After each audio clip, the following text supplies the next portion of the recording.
Assalamualaikum warahmatullahi wabarakatuh. Kembali lagi di video pembelajaran online mata pelajaran ekonomi kelas 10 IPS.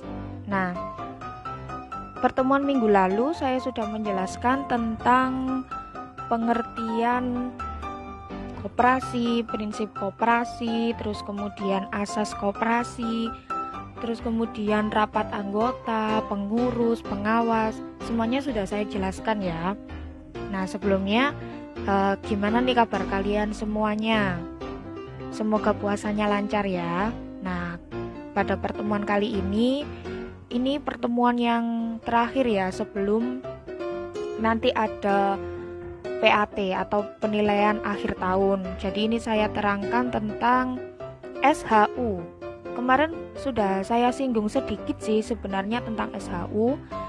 Nah, sekarang saya akan menjelaskan tentang SHU itu apa, terus kemudian cara menghitungnya seperti apa. Nah, SHU adalah singkatan dari sisa hasil usaha. Jadi setiap koperasi itu pada akhir tahun menghitung SHU-nya kemudian dibagikan kepada anggotanya. Nah, ini saya sudah membuat PowerPoint-nya. Jadi saya lanjutkan ya. Yang pertama adalah SHU.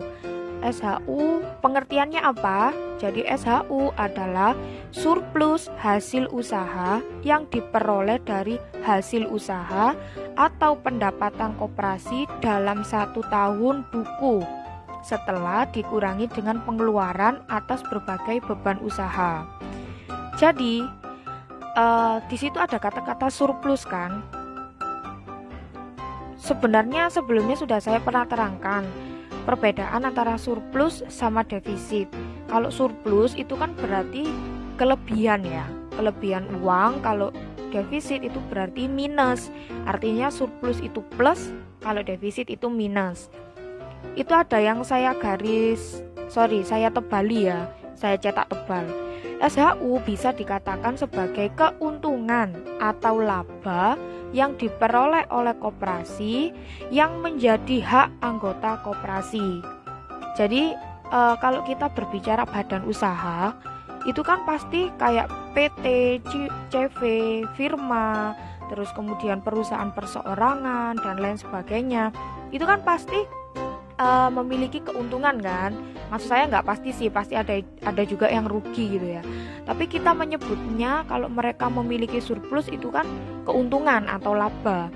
Tapi kalau di dalam koperasi, keuntungan itu disebut sebagai SHU. Jadi kita menyebutnya adalah SHU, bukan keuntungan. Jadi SHU itu adalah sisa hasil usaha atau bisa diartikan sebagai keuntungan atau laba yang diperoleh oleh koperasi. Nah, di situ kan ada tulisannya kenapa kok dibagikannya dalam waktu 1 tahun. Jawabannya adalah karena SHU itu dibahas, dihitung dan dibagikan ketika rapat anggota tahunan atau disingkat dengan RAT. Jadi RAT itu kan rapat anggota tahunan, rapat yang diselenggarakan setiap 1 tahun 1 kali. Nah, biasanya kan untuk memilih ketua, untuk memilih wakil, untuk memilih pengurus ya. Nah, selain untuk memilih pengurus koperasi yang baru, nah setiap tahun itu juga dibagikan SHU-nya kepada setiap anggota. Nah, dibagikannya pas kapan? Ya pada waktu RAT itu tersebut. Oke, next. SHU disisihkan terlebih dahulu untuk dana cadangan. Sisanya digunakan untuk seluruhnya atau sebagian untuk. Jadi SHU itu untuk apa saja? Keuntungan koperasi itu untuk apa saja? Yang pertama, untuk anggota sebanding dengan transaksi yang dilakukan oleh masing-masing anggota. Jadi ibaratnya gini, misalkan si A dan si B. Si A ini hanya membeli di koperasi jarang-jarang ya. Terus kemudian yang si B ini intens, setiap bulan belanja di koperasi. Nah, nanti ketika pembagian SHU di akhir tahun di RAT, pasti anggota yang sering membeli di koperasi dan sering melakukan simpanan di koperasi, artinya simpanannya tidak pernah nunggak, selalu membayar. dia akan mendapatkan SHU lebih besar dibandingkan anggota yang pasif, yang jarang sekali melakukan transaksi di koperasi. Gitu ya maksud. Oke, next ya. Terus yang kedua, anggota sebanding dengan sertifikat modal koperasi yang dimiliki. Jadi anggota itu, jadi gini, koperasi itu sebenarnya juga punya seperti saham gitu loh. Jadi yang membeli sahamnya itu biasanya anggota, tapi kita menyebutnya bukan saham. Kalau di badan usaha kan nyebutnya saham. Kalau di koperasi itu namanya sertifikat modal koperasi. Jadi koperasi menerbitkan sertifikat, bagi anggota yang membeli sertifikatnya dia akan mendapatkan SHU yang lebih besar. 3. Pembayaran bonus kepada pengawas, pengurus, dan karyawan. Jadi SHU itu juga digunakan untuk memberikan bonus kepada pengawas, pengurus, dan karyawan. 4. Pembayaran kewajiban kepada dana pembangunan koperasi. Ya jelas ya, kalau keuntungan koperasi atau SHU koperasi itu biasanya digunakan untuk membayar kewajiban. Kewajiban itu kan utang, ya. Utangnya koperasi, terus kemudian untuk pembangunan koperasi yang sudah ditetapkan dalam anggaran dasar AD/ART. Nah, biasanya kalau kalian ikut organisasi kan pasti tahu kan, di situ ada, setiap organisasi pasti punya anggaran dasar dan anggaran tahunan. Oke, next. Nah, ini catatannya. Jika usahanya defisit atau minus, koperasi dapat menggunakan dana cadangan berdasarkan rapat anggota. 2. Jika cadangan tidak cukup, defisit diakumulasikan dan dibebankan pada anggaran pendapatan dan belanja koperasi pada tahun berikutnya. Jika defisit lagi, hasil usahanya terjadi pada koperasi simpan pinjam, anggota wajib menyetor tambahan sertifikat modal koperasi. Ini khusus untuk koperasi simpan pinjam ya. Lalu kemudian koperasi harus menyisihkan surplus hasil usahanya untuk dana cadangan paling sedikit 20% dari nilai sertifikat modal koperasi. Jadi maksudnya itu gini, koperasi itu wajib atau biasanya itu harus menyisihkan keuntungannya atau SHU-nya itu untuk dana cadangan paling sedikit 20% dari sertifikat atau saham tadi yang sudah dibeli oleh anggota. Untuk apa ya? Untuk dana cadangan. Kan kalau misalkan koperasi tidak punya kas, kalau ada apa-apa siapa yang bertanggung jawab gitu kan. Oke, next. SHU koperasi terdiri atas sisa hasil usaha atas jasa modal. Yang kedua, sisa hasil usaha atas jasa usaha. Nah, yang jasa modal ini, pembagian ini mencerminkan anggota sebagai pemilik sekaligus pengguna. Jadi maksudnya seperti ini. Kalau kalian mendaftar sebagai anggota koperasi, nah anggota itu otomatis dia itu sebagai pemilik koperasi dan juga sebagai pengguna koperasi. Itu kalau kalian menjadi anggota. Jadi peran anggota itu ada dua, dia itu sebagai pemiliknya koperasi dan juga sebagai pengguna koperasi. Loh, kenapa kok sebagai pemilik koperasi? Nah, seperti yang sudah saya jelaskan, kalau koperasi itu kan demokrasi ya. Jadi dari anggota, oleh anggota, untuk anggota. Makanya anggota koperasi otomatis dia itu juga sebagai pemilik koperasi sekaligus pengguna. Oke, terus kemudian surplus hasil usaha atas jasa usaha. Pembagian ini menegaskan bahwa anggota koperasi adalah sebagai pemilik dan pengguna atau pelanggan koperasi. Sebenarnya hampir sama sih, nanti lebih jelasnya ada hitung-hitungannya ya. Jasa modal itu seperti apa, jasa usaha seperti apa. Nanti saya terangkan di slide terakhir ya. Oke, sekarang prinsip-prinsip pembagian SHU. Jadi yang harus dipegang oleh koperasi ketika pembagian SHU itu apa saja sih? Nah, yang pertama, SHU itu bersumber dari anggota. Jelas ya, dari anggota, oleh anggota, untuk anggota. Jadi sisa hasil usaha yang didapatkan dari keuntungan koperasi itu tadi, sumbernya itu dari anggota. Jadi kalau anggotanya itu aktif belanja di koperasi, terus kemudian aktif melakukan simpanan wajibnya, dan kemudian membeli sertifikat modalnya atau sahamnya itu tadi, ya pasti SHU yang didapatkan koperasi tersebut juga semakin banyak. Tapi kalau anggotanya semuanya pasif, nggak ada yang mau beli, nggak ada yang mau belanja di koperasi, ya SHU yang didapatkan kan pasti sedikit. Logikanya kan seperti itu.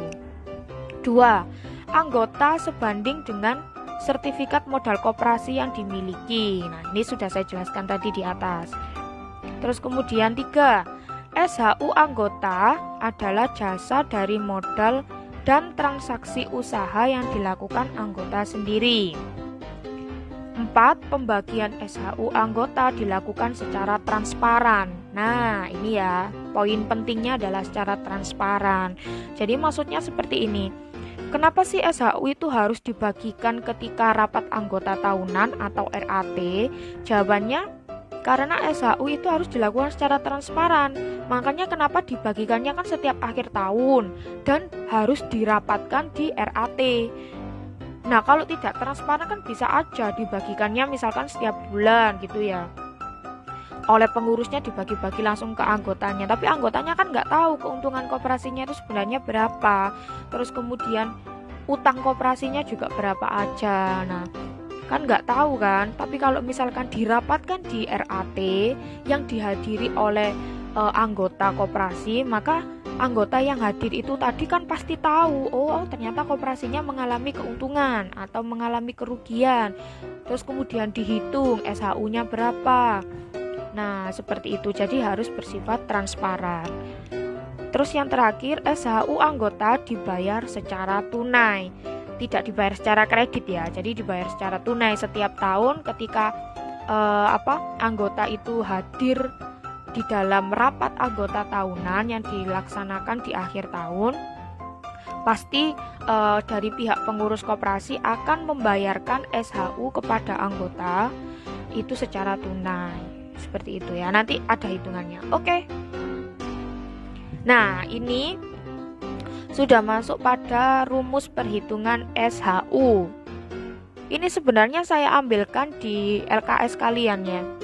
Jadi nanti kalian boleh sambil membuka LKS-nya, kalian cari itu bab koperasi. Halaman kita beda ya, karena LKS-nya kita kan guru dan siswa kan halamannya berbeda. Jadi nanti kalian cari sendiri ya, rumus perhitungan SHU. Itu ada 3. Nah, ini saya perbesar ya. Jasa modal atau jasa simpanan. Yang kedua, menghitung berdasarkan jasa pembelian. Yang C, menghitung berdasarkan jasa penjualan. Rumusnya adalah jika SHU dihitung berdasarkan jasa simpanan, yang A, coba kalian perhatikan yang A, yang ini yang A. Oke, yang A ya. Maka rumusnya adalah bagian anggota sama dengan simpanan anggota yang bersangkutan dibagi total simpanan anggota dikali jasa modal. Oke.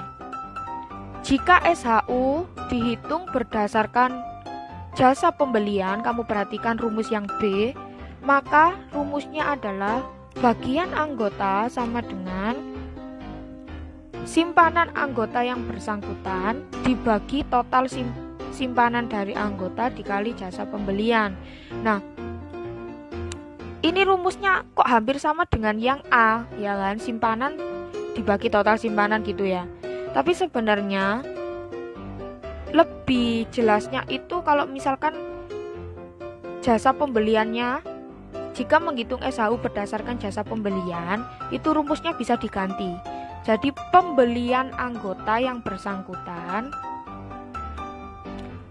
dibagi total pembelian dikali jasa pembelian. Seperti itu ya. Bisa diganti seperti itu. Jadi pembelian dibagi total pembelian dikali jasa pembelian. Itu kan bagian SHU karena koperasi membeli dari anggotanya. Kalian bingung ya? Kalau kalian bingung, ini coba kalian buka aja. Sebenarnya rumusnya nanti lebih mudah kalau kita praktek langsung pada soal ya. Jadi bagian SHU jika berdasarkan jasa pembelian, ada juga yang seperti ini rumusnya. Bagian anggota sama dengan pembelian anggota yang bersangkutan atau penjualan koperasi dibagi total pembelian dikali jasa pembelian. Kayak gitu. Jadi nanti coba kalian mencari rumusnya berdasarkan berbagai sumber ya. Tapi sementara pakai yang ini dulu aja. Bagian anggota sama dengan simpanan anggota dibagi total simpanan dikali jasa pembelian. Bedanya kalau yang atas tadi dikalikan jasa modal, kalau yang B itu dikalikan jasa pembelian. Itu loh ya, bedanya di situ. Oke, yang terakhir, jika SHU dihitung berdasarkan jasa penjualan, maka rumusnya adalah bagian anggota sama dengan pembelian kepada anggota yang bersangkutan dibagi total penjualan. Sekali lagi, awas keliru. Pembelian dibagi total penjualan dikali jasa penjualan. Kenapa kok di situ tidak dibagi total pembelian? Kok nggak sama? Yang atas kan pembelian dibagi total penjualan. Iya, karena kita menghitung jasa penjualannya koperasi kepada anggota, maka dibaginya juga dibagi berdasarkan total penjualan. Itu rumusnya. Oke, sekarang kita langsung praktek kepada soal ya. Ini contoh soal perhitungan SHU koperasi. Jadi ini saya contohkan untuk menghitung koperasi tapi berdasarkan jasa modal. Berarti kita pakai rumus yang A. Yang A ya, yang ini yang A. Nah, ini ya. Oke. Contoh perhitungan SHU koperasi. Diperhatikan baik-baik supaya kalian nanti paham jika saya suruh mengerjakan tugasnya. Oke, sambil dilihat LKS-nya juga boleh. Diingat-ingat rumusnya. Contoh soal perhitungan SHU koperasi. 1. Koperasi Maju Jaya akhir tahun 2019 memperoleh SHU sebesar 4.100.000. Dialokasikan untuk jasa modal 15%. Simpanan pokok seluruh anggota yang ada di koperasi tersebut sebanyak Rp 20.090.000 dan simpanan wajib seluruh anggota yang ada di koperasi tersebut Rp 5 juta. Wes, dari sini paham ya. Jadi Koperasi Maju Jaya itu pada akhir tahun 2019 dia memperoleh sisa hasil usaha sebesar 4.100.000. Keuntungannya ibaratnya kayak gitu. Keuntungannya itu 4.100.000.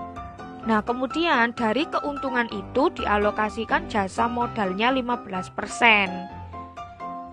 Nah, selain itu, koperasi juga memiliki simpanan pokok dan simpanan wajib yang disetorkan dari seluruh anggotanya.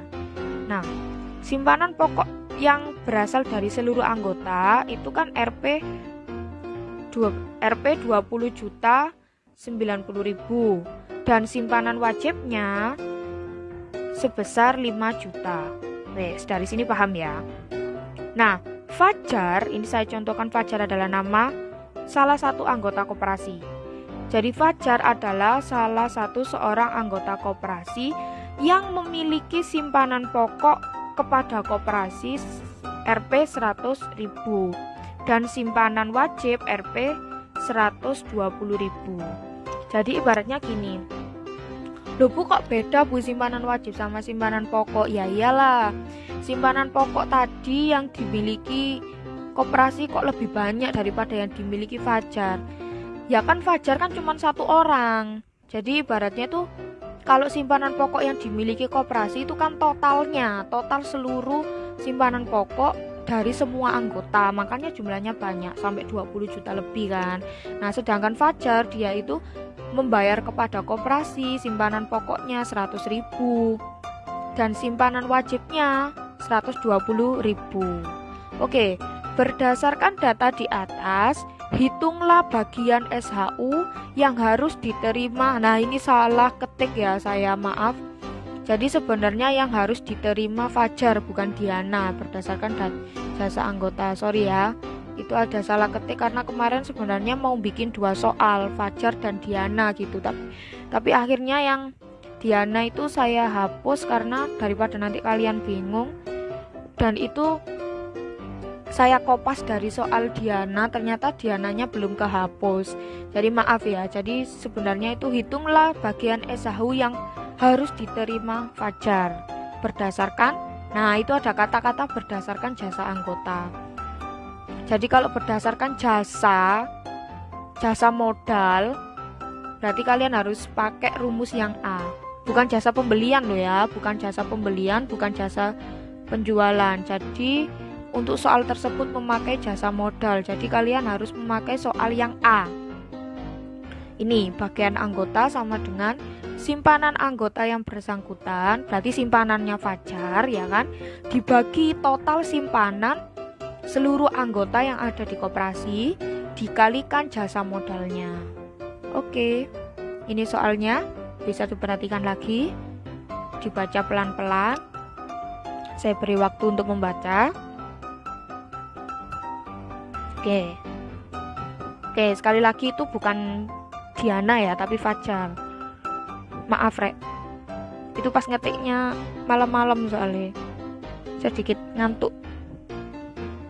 Oke, sudah ya, sudah kan? Nah ini sebelum dijawab saya simpulkan dulu. Diketahui simpanan anggota sama dengan simpanan pokok ditambah simpanan wajib. Simpanan anggota berarti simpanannya sopo? Simpanannya Fajar. Tadi kan Fajar kan punya simpanan pokok sebesar 100.000, simpanan wajib 120.000. Loh Bu, kenapa kok ditambah? Ya Rek, yang namanya simpanan itu ya menjumlahkan simpanan pokok, simpanan wajib sama simpanan sukarela sebenarnya. Tapi kalau dalam soal ini simpanan sukarelanya tidak saya masukkan karena Fajar tidak membayar atau tidak menabung simpanan sukarela. Sukarela itu kan nggak wajib toh. Jadi kalau misalkan kalian daftar sebagai anggota koperasi tidak harus membayar simpanan sukarela. Jadi yang wajib dibayarkan itu simpanan pokok sama simpanan wajib. Sunahnya itu simpanan sukarela. Jadi simpanan sukarela itu boleh dibayar, boleh tidak. Oke, jadi simpanan anggota atau simpanannya Fajar itu dijumlahkan. Simpanan pokok ditambah simpanan wajib. Jadi total simpanannya Fajar itu Rp 220.000 rupiah. Oke, sekarang total simpanan koperasi. Nah, tadi kan ini loh total simpanan koperasi. Kamu perhatikan soalnya. Nah, simpanan pokok seluruh anggota sebanyak 20 juta sekian, simpanan wajib seluruh anggota 5 juta, itu ya. Jadi total simpanan yang dimiliki oleh koperasi dari seluruh anggotanya adalah sebagai berikut. Total simpanan sama dengan simpanan pokok koperasi ditambah simpanan wajib koperasi sama dengan Rp 20.090.000 ditambah Rp 5 juta. Jadi total seluruh simpanan yang dimiliki oleh koperasi dari seluruh anggota adalah sebesar Rp 25.090.000. Sudah. Sekarang jasa anggotanya. Kamu lihat lagi di soal pelan-pelan. Itu ada tulisannya dialokasikan untuk jasa modal. Jasa modalnya 15%. Nah, 15% dari SHU. Jadi kamu tulis jasa anggota atau jasa modal 15% dari SHU. SHU-nya tadi kan itu yang dalam kurung 4.100.000. Kita lihat lagi di soal. Nah ini Koperasi Maju Jaya memperoleh SHU sebesar 4.100.000. Jadi jasa modal itu diambilkan dari SHU 15%-nya dari 4.100.000. Jadi kalau nuliskan seperti ini, jasa anggota atau jasa modal 15% dari SHU, 15% dari 4.100.000. Wes, itu diketahuinya itu. Jadi simpanan anggota atau simpanannya Fajar jumlahnya berapa? Terus total seluruh simpanan yang dimiliki koperasi. Kemudian jasa modalnya. Oke, sudah ya? Lanjutan. Jadi menjawabnya adalah sebagai berikut. Diingat tadi rumusnya, rumus yang A. Ini tadi kan saya suruh menghitung jasa modal ya. Jadi memakai rumus SHU jasa modal. Rumus yang A tadi sebagai berikut. Bagian anggota sama dengan simpanan anggota. Simpanan anggota itu berarti simpanan fajar tadi ya. Dibagi total simpanan koperasi dikali jasa modal. Oke. Simpanan anggota. Simpanan anggotanya berarti tadi simpanannya fajar yang ini Rp 220 kamu masukkan sama dengan Rp 220.000 dibagi total simpanan koperasi Rp 25.090.000. Wes, dari sini paham ya. Dikali jasa modal. Jasa modalnya tadi berapa itu yang terakhir itu kamu lihat. Nah, ini yang terakhir itu kamu lihat. Jasa anggota kan 15% dari SHU. Ya kamu tulis di situ dikalikan 15% dari itu kan berarti dikali 15% dikalikan SHU-nya sebesar 4.100.000. Jawabannya adalah sama dengan 5.392,59. Nah, kalau seperti ini biasanya kan nggak mungkin koperasi itu memberikan SHU koma-koma seperti itu ya. Biasanya dibulatkan menjadi Rp 5.500 rupiah. Itu yang saya cetak tebal warna merah, kamu lihat. Jadi dari perhitungan di atas, Fajar mendapatkan bagian SHU dari Koperasi Maju Jaya pada akhir tahun sebesar Rp 5.500.000. Kayak gitu ya. Ya Allah, kok 5.500.000? 5.500. Sorry nggak fokus ya. Wes ya, saya ulangi. Jadi dari pernyataan di atas, Fajar mendapat bagian SHU dari Koperasi Maju Jaya pada akhir tahun 2019 sebesar Rp 5.500. Jadi dia itu hanya mendapatkan SHU atau keuntungan yang didapatkan dari koperasi sebesar 5.500. Itu pada tahun 2019. Jadi kalau misalkan tadi simpanannya Fajar kepada koperasi itu lebih banyak, ya pasti SHU yang dia dapatkan pasti lebih banyak, seperti itu. Nah, itu cara menghitung SHU dari jasa modal. Kalau menghitung SHU dari jasa pembelian atau dari jasa penjualan seperti apa, Bu? Ya sama, Rek, kalian tinggal memasukkan rumusnya. Tinggal diingat-ingat, itu yang ditanyakan jasa modal, jasa pembelian atau jasa penjualan. Bisa juga yang ditanyakan itu berapakah total seluruh jasa, misalnya. Berarti kalian harus menghitung satu-satu, jasa modalnya berapa, jasa pembeliannya berapa, terus kemudian jasa penjualannya berapa, terus kemudian ditotal. Kayak gitu, paham ya? Jadi itu cara menghitung SHU. Kalau misalkan kalian kurang paham, di replay videonya, diulang-ulang lagi, dipahami pelan-pelan, di pause ya, sambil dicatat di buku catatan. Jadi saya nerangkan di video ini tuh sambil dicatat, terus kemudian diulang lagi, diinget-inget lagi, kayak gitu ya. Jangan cuma dilihat, didengarkan tok, ya pasti nggak paham lah. Ini tuh hitung-hitungan, jadi nggak mungkin kalau kalian langsung paham. Jadi harus ada coret-coretannya gitu ya.